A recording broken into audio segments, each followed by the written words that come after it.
છોટાઉદેપુરના તુરખેડા ગામમાં હવે ખાનગી કંપનીઓના પ્રોજેક્ટ આવવાના છે ને આનાથી આદિવાસી વિસ્તારોમાં ફરી આદિવાસીઓને વિસ્થાપિત થવું પડશે તે પ્રકારની આશંકા અને આરોપ છોટાઉદેપુરના જિલ્લા પ્રમુખ રાધિકા રાઠવાએ લગાવ્યા છે અને શું આરોપો કર્યા છે ભાજપ નેતા પર વિગતે વાત કરીએ।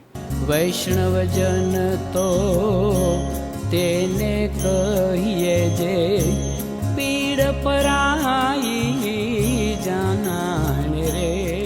દર્શક મિત્રો, નવજીવન ન્યૂઝમાં આપનું સ્વાગત છે। હું છું ફૈઝાન। છોટાઉદેપુરમાં છેલ્લા ઘણા સમયથી એવી ચર્ચા છે કે આગામી દિવસોમાં ખાનગી કંપનીઓ દ્વારા અલગ અલગ પ્રોજેક્ટ નાખવામાં આવી શકે છે।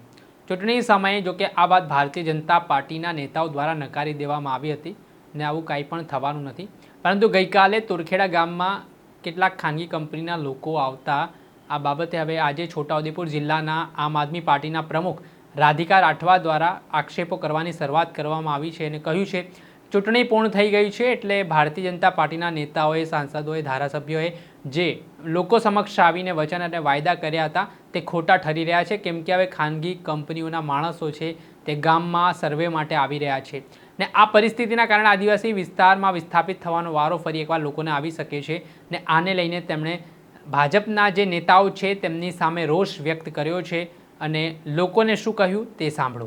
કાલે એટલે 30મી મે તુરખેડા ગામમાં એક કંપની જે સર્વે કરવા આવી હતી, આ એ જ કંપની છે જેમાં બીજેપીના જે ઠગ મંત્રી, ઠગ એમએલએસ અને એક્સ એમપી ઠગ જે આઈને અહીંયા જનતાને આડીને કહેતા હતા કે અહીંયા કોઈ પ્રોજેક્ટ આવવાનું નથી, અહીંયા કોઈ વિસ્થાપિત થવાનું નથી, પણ હકીકત તમારા સામે છે। સરકાર જાતે આ કંપનીઓને કાલે સર્વે માટે મોકલ્યું, એનું વિડીયો પણ તમને જાહેર કર્યું, એના કાગળો પણ તમને જાહેર કર્યું।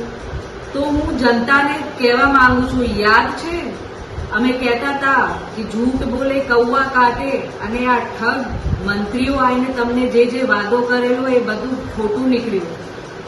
તો આ ભૂલ થતા આપણાથી રહી ગઈ। અગર એ લોકો તમે એમને જીતાડી દેતા તો આજે તમારું ઘર તોડી નાખતા, પણ તમે અમને સહકાર આપ્યું, અમને મોકો આપ્યું અને પાછું તો પણ આ હિંમત કરીને સરકાર હવે તેમની ખીચ કાઢવા માટે એમના કંપનીઓને સર્વે માટે મોકલે છે, ખાણ ખનીજ માટે મોકલે છે, હાઇડ્રો પ્રોજેક્ટ માટે મોકલે છે, ના ત્યાંના ગ્રામજનોના જે ચૂંટાયેલા સભ્યો છે એને માન આપે છે। તો આના વિરુદ્ધ આપણે કાયદેસરની એક કાર્યવાહી કરવાની છે।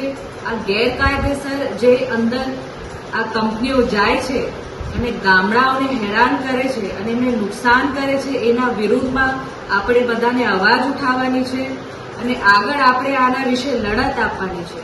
તો તુરખેડા, ધારસીમેલ અને આખું વિસ્તાર આ સરકાર પાછું લપેટેમાં લેવાની છે, ગામડાઓને વિસ્થાપિત કરવાની છે અને પ્રોજેક્ટ એ અમલ કરવાની ચાલુ કરી દીધું છે।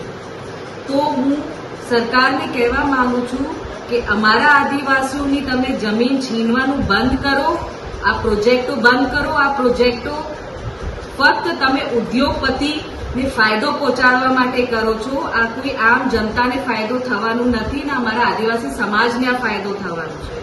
તો તમે હમણાં જાગી જાઓ, ચેતી જાઓ, ને તો આ પરિણામ જે તમને મળ્યું છે આનાથી પણ ખરાબ પરિણામ આ બીજેપી સરકારને આવતી ટર્મમાં મળવાનું છે।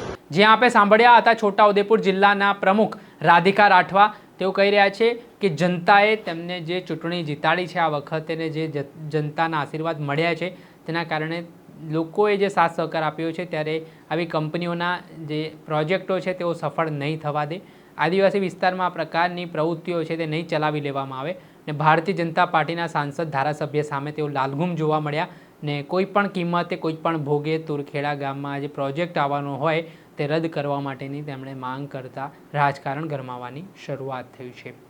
હવે જોવાનું રહ્યું કે આગામી દિવસોમાં જે આક્ષેપો થઈ રહ્યા છે તે ખરેખર આવો પ્રોજેક્ટ આવી રહ્યો છે કે માત્ર ખાલી અફવાઓ છે તે આવનારા સમયમાં ખબર પડશે। દર્શક મિત્રો, આવા જ નવા વિડીયો સાથે આપને માહિતગાર કરતા રહીશું, પડે અપડેટો આપના સુધી પહોંચાડતા રહીશું, એટલે તમારી નવજીવન ન્યૂઝની ચેનલને લાઇક કરી લો, સબસ્ક્રાઇબ કરી લો અને વધુમાં વધુ શેર કરો।